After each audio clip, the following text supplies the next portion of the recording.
नमस्कार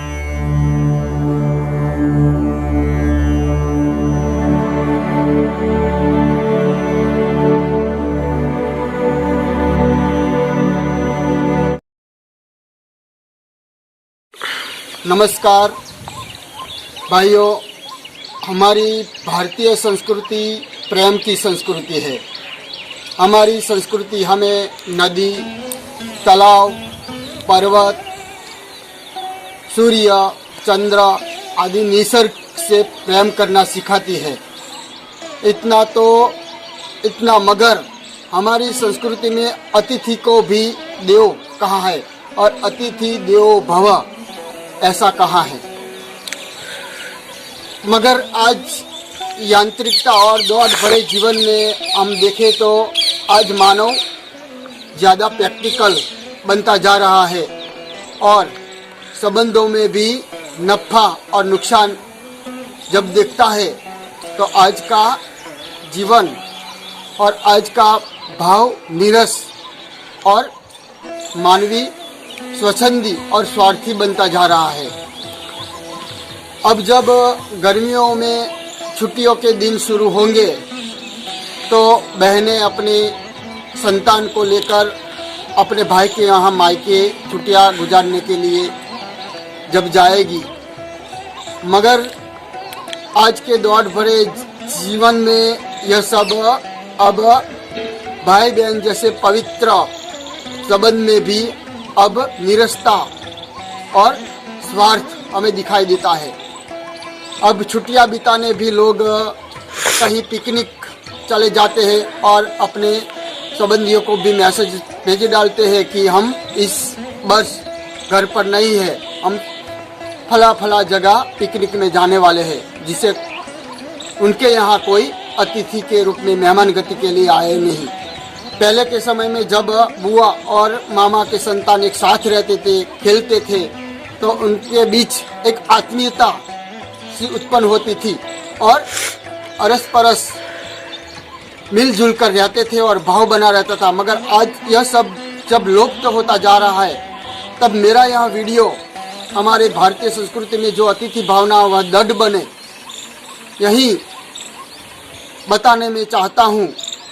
कि आज हम नहीं जानते कि हमारे यहाँ जब अतिथि के रूप में हमारी बहन, भांजे या कोई साधु, संत, ब्राह्मण या गाय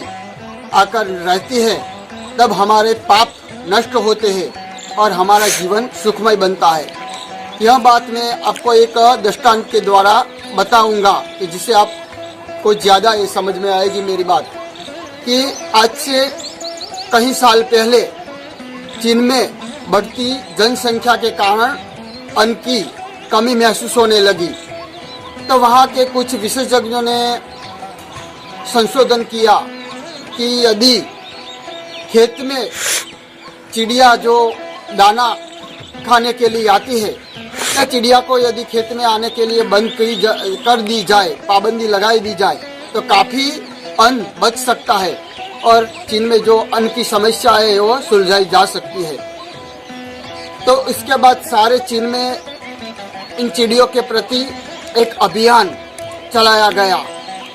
सरकार के द्वारा तरह तरह के प्रलोभन देकर प्रजा को भी और नागरिकों को भी तरह तरह प्रलोभन देकर चिड़िया के प्रति एक जुबेश चलाई गई और नागरिक को जहाँ भी ढोल, नगारा, बर्तन आदि जो भी मिला वो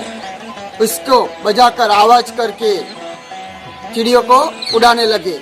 कहीं कहीं जगह तो चिड़ियों की गोलियों से हत्या भी की गई, तो पिस्तौल से फायरिंग करके चिड़ियों के प्राण लिए गए।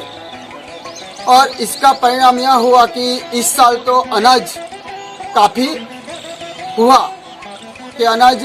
की उपज काफ़ी हुई, मगर इसके बाद दूसरे साल में हर साल जो अन्न उत्पन्न होती थी, इनके भी कहीं गुनी फसल कम हुई और कहीं गुना उपज कम हो गई,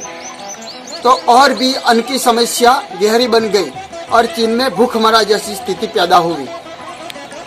तो इससे हमें पता चलता है कि इसके पीछे जब विशेषज्ञों ने कारण की तलाश की, संशोधन किया, तो उन्हें पता चला कि जो चिड़िया खेत में दाना खाने के लिए आती थी वह चिड़िया कीड़े भी खा जाती थी, मगर चिड़ियों को आने के लिए बंद कर दिया गया, चिड़ियों पर पाबंदी लगाई गई। तो पता चला कि वह कीड़े की संख्या बढ़ गई, क्योंकि चिड़िया आने से बंद हो जाने के कारण खेत में जो जमीन में कीड़े का उपद्रव बढ़ गया। खेत थे और खेत में जमीन में कीड़े की संख्या बढ़ गई और कीड़ों का उपद्रव बढ़ गया। जो कीड़े बढ़ जाने के वजह से फसल जमीन में ही नष्ट होती जा रही हो गई, और जो फसल उत्पन्न होती थी वो फसल जमीन में ही कीड़ों खा डालते थे। इनके कारण काफ़ी फसल कम हो गई। तो इससे हमें यह पता चलता है कि यह पर्यावरण, विधाता ने यह पर्यावरण का जो चक्र रचा है, वह चक्र पर्यावरण को संतुलित करता है, मगर हम बुद्धिशाली मानवी उसमें हस्तक्षेप करके हम खुद ही यह समस्याएं उत्पन्न करते हैं। तो इस कहानी के पीछे की मेरी भावना यही है कहने की कि हमारे यहाँ जो अतिथि के रूप में हमारी बहन भांजे, साधु संत, ब्राह्मण आदि जब आते हैं तो हमारे पाप रूपी कीड़े को नष्ट कर देते हैं और हमारे जीवन में आने वाले दुख को समाप्त कर देते हैं। यही इस कहानी के पीछे कहने का मेरा उद्देश्य है। मगर आज जब हमारी यांत्रिकता और दौड़ भरे जीवन में यह सब भावना खत्म होती जा रही है और मानवीय स्वार्थी और स्वच्छंदी बनता जा रहा है और संबंधों में भी फायदा दिखता है, तो हम हमारी जो भारतीय संस्कृति है उनमें प्राण पूरे और पुनर्जीवित करें, जो हमारे अतिथि देवो भव की भावना दृढ़ बने। यही इस कहानी के पीछे, इस वीडियो के पीछे मेरा उद्देश्य है। मगर आज यांत्रिकता और दौड़ भरे जीवन में ऐसे पवित्र संबंधों में भी स्वार्थ दिखे जा रहे हैं और फायदा नुकसान दिखता जा रहा है, तब हमारे संस्कृति में यह अतिथि भावना का जो भाव है यह नष्ट होता जा रहा है और संबंधों में आज तनाव उत्पन्न होता जा रहा है। तो इस वीडियो के द्वारा मैं हमारे भारतीय संस्कृति में जो प्रेम भावना है जो बनी रहे, यही मैं कहने का उद्देश्य है। तो आपको मेरा यह वीडियो पसंद आया हो, मेरी यह बात पसंद आई हो, तो आप इसे शेयर कर दीजिए और मेरे ये चैनल को सब्सक्राइब और लाइक करके आप ज़्यादा से ज़्यादा इस वीडियो को शेयर कीजिए, ताकि मैं मेरी ये बात ज़्यादा से ज़्यादा लोगों तक पहुंचाऊं। आज की एक बहन के लिए जब इनके माता पिता गुजर जाते हैं तो मायके में इनका भाई और भाभी ही एक ऐसे संबंधी होते हैं कि जिनको अपना सुख दुख बांट सके और अपना सुख दुख बता सके। और जिस बहन के यहाँ के ससुराल में भी सुख नहीं होता, उसके लिए तो मायका ही एक ऐसी स्थान होता है कि जहाँ जाके वो अपना दिल ठाल सके। तो इस आधुनिकता भरे युग में यह संबंध सब बने रहे, यही आप सबको मेरी प्रार्थना। इसके साथ सनातन धर्म की जय हो। जय श्री कृष्ण, जय श्री राम।